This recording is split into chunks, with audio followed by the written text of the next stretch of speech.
श्रीराम समर्थ.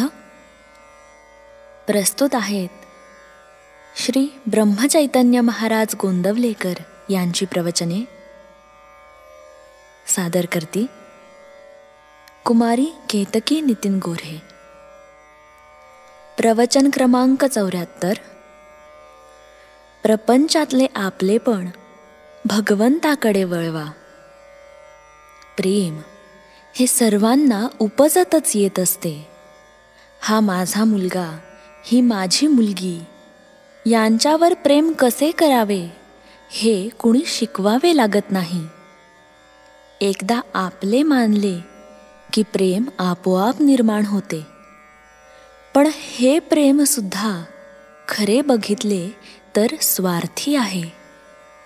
मुलगा ऐकत नाही, तो वाटेल तसा वागतो अशी आपण तक्रार करतो.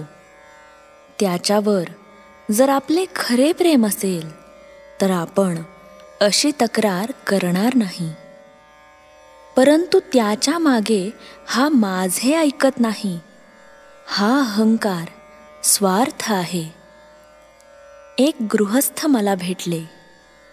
त्यांना मी विचारले, झाले का मुलाचे लग्न?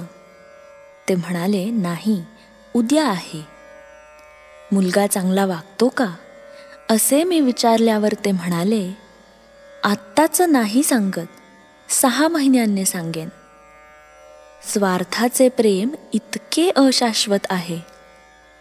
मला सांगा, अशा स्वार्थाच्या प्रेमापासून सुख कसे लाभेल? प्रपंचात आपण केवळ कर्तव्य बुद्धीने वागावे. मग मुलगा माझे ऐकत नाही हा प्रश्नच उद्भवणार नाही. खरोखर प्रपंच हा एखाद्या प्रयोगशाळेसारखा आहे.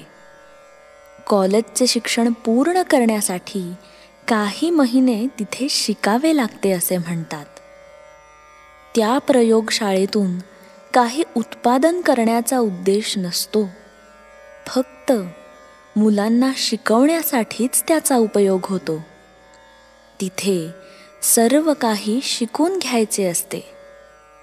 ते किती उपयोगी पडेल, त्यातून किती फायदा होईल याची अपेक्षा ठेवायची नसते. त्याप्रमाणे प्रपंच ही परमार्थाची प्रयोगशाळा समजावी. आजपर्यंतचा आपला अनुभव पाहिला तर आपण केले असे थोडेच असते. म्हणून परिस्थितीबद्दल फारशी काळजी न करता आपण आपले कर्तव्य तेवढेच योग्य रीतीने करावे. आपल्या वृत्तीवर परिणाम होऊ देऊ नये. प्रत्येक गोष्ट घडायला योग्य वेळ काळ यावा लागतो. तेव्हा कर्तव्य बुद्धीने वागून काय ते करा आणि भगवंता, हा प्रपंच तुझ्या इच्छेने चालला आहे असे म्हणा. म्हणजे आपोआप भगवंताचे प्रेम लागेल. प्रपंचातले जे आपलेपण आहे ते भगवंताकडे वळवा. घरातल्या मंडळींवर निस्वार्थ बुद्धीने प्रेम करायला शिका. म्हणजे परमार्थ आपोआप साधेल. आणि आपलेपणा भगवंताकडे वळवल्यामुळे भगवंतावर प्रेम जडेल. याकरिता काहीही वेगळे करणे नको. आता आपलेपणा निर्माण होण्यासाठी भगवंता वाचून आपले नडते ही भावना झाली पाहिजे. याकरिता आपण त्याच्या अखंड सहवासात राहण्याचा प्रयत्न केला पाहिजे. त्याच्या नामस्मरणानेच ही गोष्ट सहज शक्य आहे. वाचलेले विसरेल, पाहिलेले विसरेल, कृती केलेले सुद्धा विसरेल, पण अंतःकरणात घट्ट धरलेले नाम कधीही विसरायचे नाही. श्रीराम समर्थ.